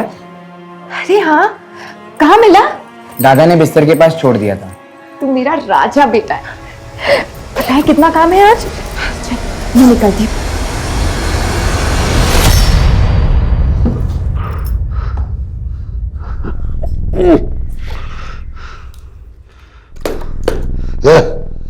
पानी क्या रे? बाबा, आपको शर्म नहीं आती ना? अभी आई को गए हुए 7 दिन भी नहीं हुए और तुम अपने बाबा को ज्ञान देगा? ए बाबा, ए बाबा, ठीक है प्रसन्न? हाँ? को मारा इसको? बच्चे तुम्हारे? गाय के बच्चे हैं, कोई नहीं लगते मेरे। इन दोनों ने मेरे को मारा है। अब देख मैं क्या करता हूँ, मैं देख क्या करता हूँ। मेरे को आम दिखाता है।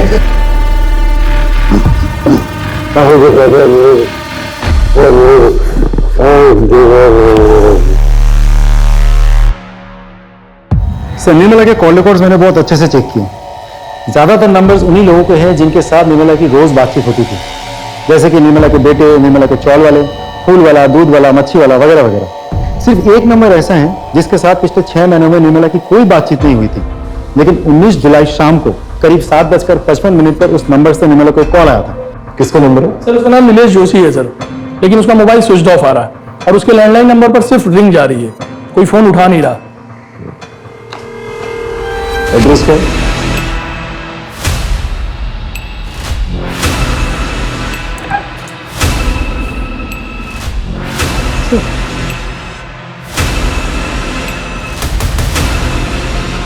गायकवाड़ एम्बुलेंस बुलाओ।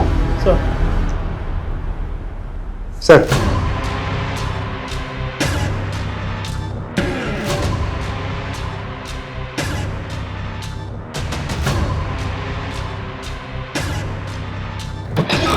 सर मेरी डॉक्टर से बात हुई।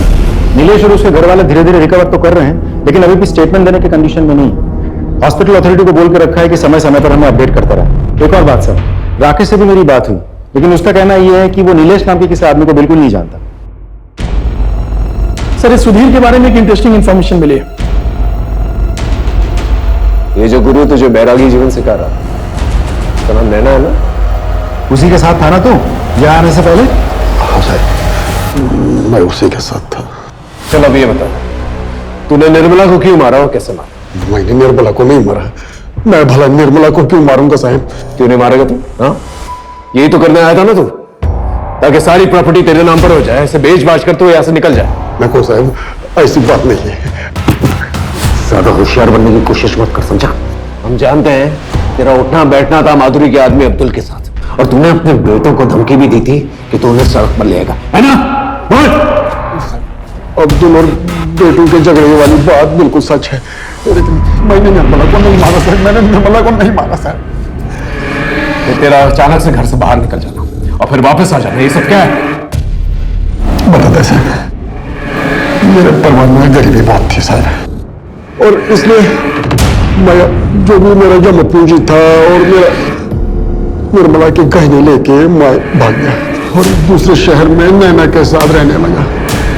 जवानी तो एकदम अच्छे से कट रही थी सर, लेकिन जब बुढ़ापा आ गया और पैसे की तंगी के कारण नैना के साथ झगड़ा होना शुरू हो गया, तो मैं वहां से भाग के वापस आ गया ताकि इधर मेरा बुढ़ापा अच्छे से कट जाए।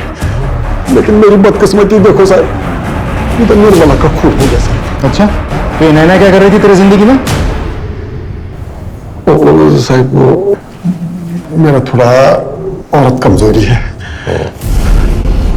तो इसलिए जब अब निर्मला नहीं रही तो मैं नैना के संपर्क में वापस से आ गया। ये बहुत बैरागी कहानियां सुनाता है, इसका बैराग निकालो फिर जाकर ये सच बोलेगा।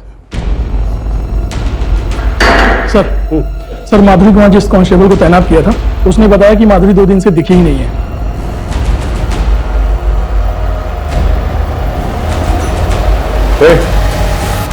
माधुरी किधर है? क्यों?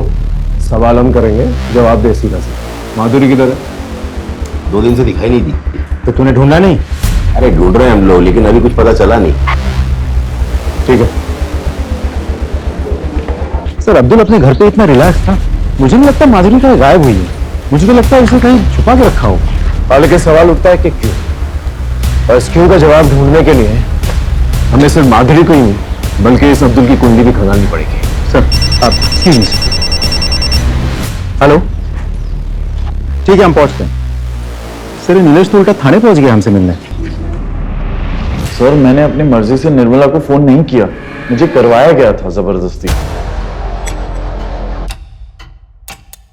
किसने करवाया था फोन? सर मालूम नहीं, लेकिन उसने हुडी पहना हुआ था और एक अजीब तरीके का मास्क लगाया हुआ था। सर आपका पार्सल आया। पार्सल? सुना ना, कोई पार्सल मंगवाया था क्या? क्या देखो, मैं यहाँ पे किसी को कोई नुकसान पहुंचाने नहीं आया हूँ। क्या चाहिए तुमको? तू वीकेयर इंश्योरेंस में काम करता था ना? हाँ, ऐसे मुझे निर्मला का पता चाहिए। 10 महीने पहले वो अंधेरी से मलाड के बीच में भूखे प्यासे घर पे पड़े रहे। अगर एक आध दिन भी और कोई नहीं आता तो। लेकिन निर्मला का कुछ तो रिश्ता होगा इस आदमी के साथ। डेटा पता करते वक्त सर हमें ये पता चला कि निर्मला को पता चल गया था ये कंपनी फ्रॉड है और उसने ये नौकरी छोड़ दी, और कुछ दिन बाद मैंने भी ये नौकरी छोड़ दी। आप जा सकते। Thank you sir. सर जिस नीलेश को हम सस्पेक्ट मान के चल रहे थे वो तो खुद ही विक्टिम निकला। लेकिन इसके बयान से एक फायदा हुआ है, हमें एटलीस्ट ये तो पता चला है कि वो हुडी और मास्क वाला आदमी नीलेश के घर से निकल के निर्मला के घर पर गया था। बाइकआउट सर एक काम करो, नीलेश के घर के पास जितने भी सीसीटीवी कैमरा है उसे खंगालो। Right sir.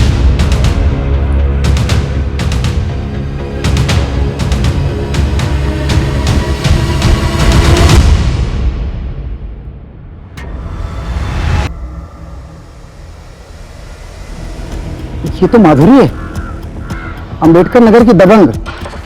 आ गए कोर्ट, फुटेज है? हाँ सर, ये देखिए सर।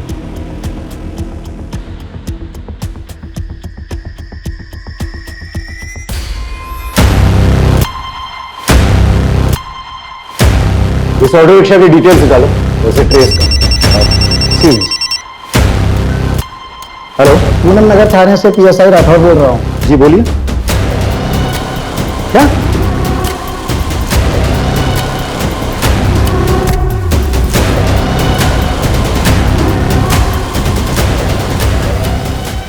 सर, पोस्टमार्टम रिपोर्ट के मुताबिक माधुरी की मौत 25 जुलाई को दोपहर 3 और 4 के बीच में सर फटने से हुई थी।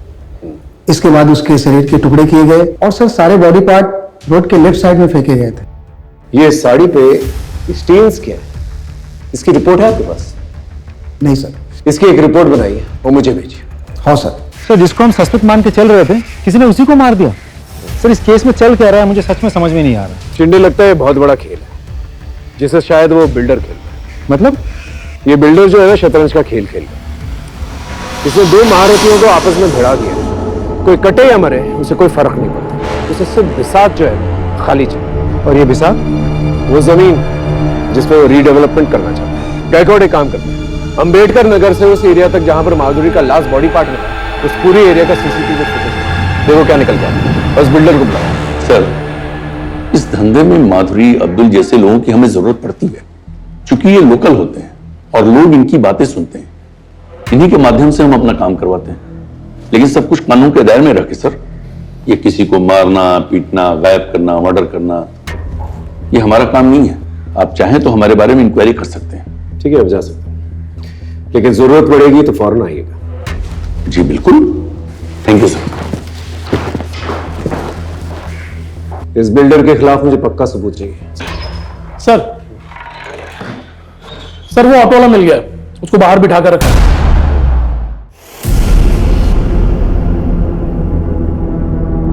ये तेरा ही रिक्शा? हाँ सर। इस आदमी को तुमने अंबेडकर नगर में छोड़ा था? जी सर। इस आदमी के बारे में कुछ पता है तुझे? कोई नाम या चेहरा कुछ देखा था तुमने? नहीं सर।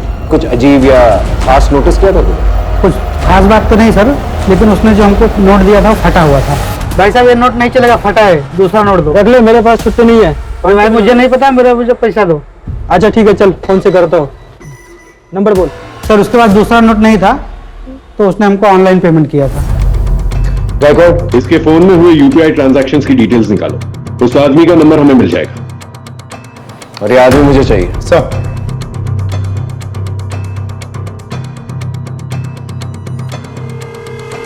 बता, निर्मला को क्यों मारा? सर, मैं सच कह रहा हूँ, मैंने किसी को नहीं मारा। देख, सारे प्रूफ है हमारे पास। तेरा फोन लोकेशन नीलेश के घर के पास मिला और 10:30 से 11:30 के बीच में तेरा फोन लोकेशन निर्मला के घर के पास था। क्या कर रहा था वहां पर तू? नीलेश के घर में गया था और उसके बाद में वहां से निर्मला के घर भी गया था, क्योंकि मैं उस धोखे पर निर्मला को मारना चाहता था सर, जिसकी वजह से मेरी माँ की दर्दनाक मौत हुई है। मुझे अपने ऑफिस के काम से अपनी बीमार माँ को घर में छोड़ के कुछ दिनों के लिए बेंगलोर जाना पड़ा। उसी दौरान सर उस निर्मला ने मेरे घर में एंट्री की। पता नहीं किस तरह उसने मेरी माँ से अपनी दोस्ती बढ़ाई और मेरी माँ को अपने झांसे में लेकर वो एक हेल्थ कार्ड बनाने के नाम पर मेरे घर से सारा पैसा लेके चली गई सर। जब मैं बेंगलोर से वापस आया तो मेरी माँ बहुत बीमार थी सर। मैं अपनी माँ को लेकर जल्दी से हॉस्पिटल गया सर। हॉस्पिटल जाने पे मुझे पता चला वो जो हेल्थ कार्ड उसने बना के दिया था वो तो सर जाली था, उसमें कुछ भी नहीं था। मेरे सारे पैसे लेके चली गई थी सर। उस धोखेबाज की वजह से मेरी माँ की बहुत दर्दनाक मौत हुई सर। मेरी माँ ने मुझे 2 चीजें बताई थी, एक तो वो हेल्थ कार्ड और एक बिना सरनेम का नाम, ये निर्मला। सर वो सब लोग उठ के निर्मला को ढूंढने लग गए। आई कुछ है? आई अंदर ही होगी ना। अरे अंदर भी है। ए प्रशांत, आई नहीं मिल रही है, चल देख किधर है। मैं बहुत घबरा गया था इसलिए मैं वहां से भाग आया सर। अच्छी कहानी, लेकिन एक इंसान इतना कुछ कर सकता है पता ढूंढने के लिए, तो जब पता मिल जाएगा तो उसके साथ क्या करेगा? चल ठीक है, ये बता, माधुरी के साथ क्या प्रॉब्लम थी तेरी? उसे क्यों मारा? कौन माधुरी सर? तो तू माधुरी को नहीं जानता? नहीं सर, मैं किसी माधुरी को नहीं जानता। नहीं जानता? सर मैं सच कह रहा हूं, मैं किसी माधुरी को नहीं जानता।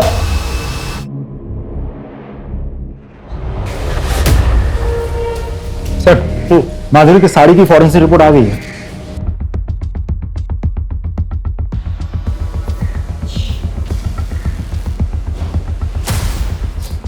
हो साहब, वो गाड़ी मेरी ही है, लेकिन 25 तारीख की दोपहर को मैंने गाड़ी भाड़े पे दी थी। किसको? देख अब्दुल, तेरे खिलाफ हमारे पास सारे सबूत। तूने 19 जुलाई को राकेश से भाड़े पे गाड़ी ली, और वही गाड़ी जो है अंबेडकर नगर से पूनम नगर तक हमें दिखी है सीसीटीवी कैमरा पे। और उसी ड्यूरेशन के दौरान तेरा फोन भी स्विच ऑफ था। जब हमने ड्यूरेशन ट्रैक किया तो पता चला कि तो अंबेडकर नगर से पूनम नगर तक का तकरीबन 3 घंटे लगते हैं। चल अब सच सच बता, तू ही गाड़ी चला रहा था और तूने ही खून किया ना माधुरी और निर्मला का? नहीं सर, मैंने सिर्फ माधुरी को मारा है, लेकिन निर्मला को मैंने नहीं मारा। झूठ मत बोल, तेरी पूरी कुंडली है मेरे पास। तू बिल्डर के टच में था और तूने निर्मला के पति के जरिए वो घर जो है बिल्डर के नाम पर कर दिया था, है ना? साहब वो बात सच है, लेकिन मैंने सिर्फ माधुरी को मारा है। खोपड़ी खराब करके रखी थी उसने। मेरी चुगली करेगा तू? मेरी जगह लेना चाहता है तू? चल बाहर निकल यहाँ से, निकल साला गंदी वाली का कीड़ा। एरिया में फिर से आने का नहीं, समझा? उसके बाद राकेश से मैंने गाड़ी भाड़े पे ली, बॉडी के टुकड़े किए और रास्ते में फेंकता चला गया। अब साहब, कोई इंसान सारी उम्र तो किसी की गुलामी नहीं कर सकता है ना, इसलिए मार दिया। उसके बाद उसका और बिल्डर का दोनों का काम संभालने लगा।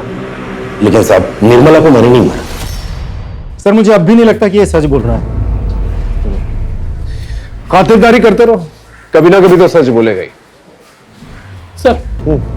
सर राकेश की गाड़ी की फॉरेंसिक रिपोर्ट आ गई है, जो कि बहुत ही चौंकाने वाली है। सर उस गाड़ी में एक नहीं बल्कि 2 इंसान के ब्लड के टेस्ट मिले। अब बोलना शुरू करेगा? आप लोगों को कुछ गलतफहमी हुई है, मैं कुछ नहीं किया। तेरे खिलाफ हमारे पास सबूत भी है और आई विटनेस भी। आई विटनेस? तेरी गाड़ी में निर्मला के ब्लड के ट्रेसेस भी मिले और हमें पता है तू मार कर उसी गाड़ी में लेकर गया था। मैं क्या करता साहब, ये काम मैं अकेले नहीं कर सकता था, इसीलिए मैंने प्रशांत को भी शामिल करने का डिसीजन लिया। इसके लिए साहब इसका ब्रेन वॉश करना बहुत जरूरी था। इसका अंडर 16 ट्रायल मैच था ना, आई ने इसकी गले में एक ताबीज बांधी थी।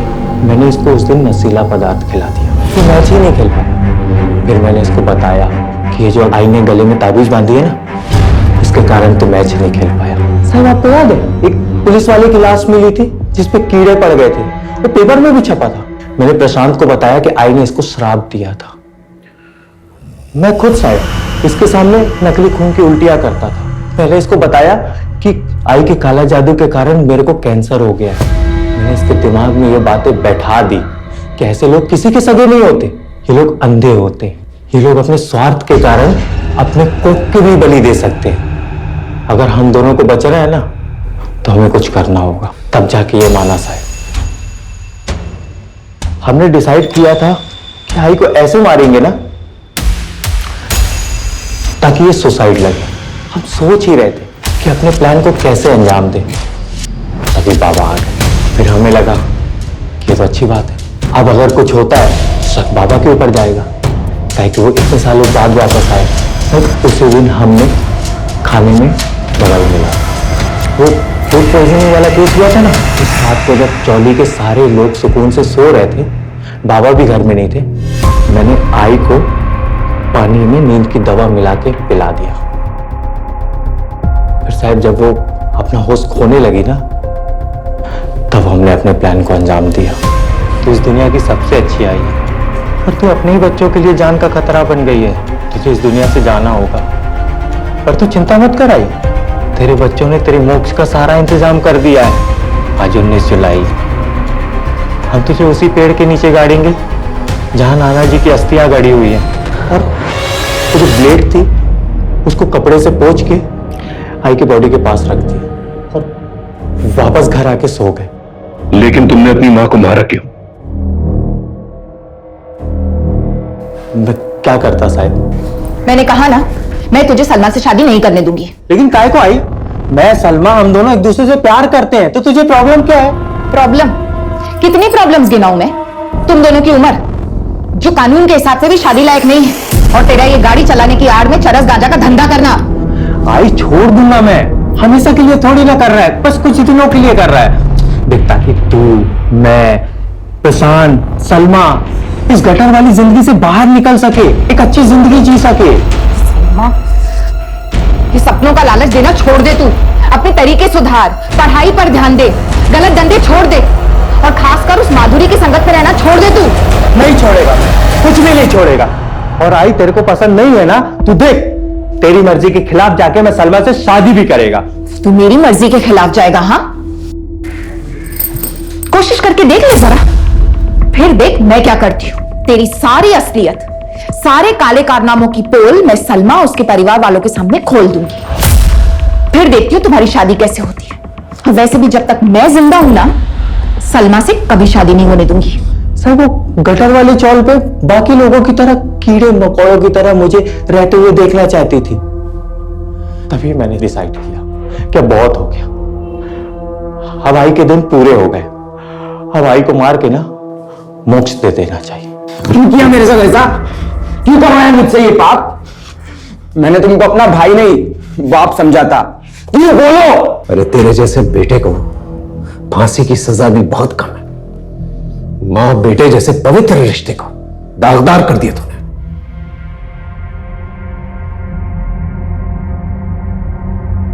सर ये केस तो बड़ा ही डिस्टर्बिंग निकला। माँ बाप और बच्चों का रिश्ता जो है विश्वास और समर्पण पर टिका रहता है, लेकिन जब लालच बीच में आ जाती है ना, तो विश्वास और समर्पण दोनों ही खत्म हो जाता है। सर आपको नहीं लगता कि कहीं ना कहीं निर्मला खुद भी दोषी है? इसने अपने बच्चों पे कभी ध्यान ही नहीं दिया, क्योंकि एक ही बार में बच्चों में इतना बड़ा बदलाव तो आया नहीं होगा। बिल्कुल ठीक है। निर्मला को पहले से ही भांप लेना चाहिए था कि राकेश के नेचर में कुछ बदलाव आ रहा है, क्योंकि जब तक उसने ये महसूस किया राकेश बहुत आगे निकल चुका था। प्यार और लालच में इतना अंधा हो चुका था, उसे कुछ दिखाई नहीं देता, और नतीजा हमारे सामने। क्राइम पेट्रोल के ऐसे ही मजेदार एपिसोड्स देखने के लिए हमारे चैनल को सब्सक्राइब करें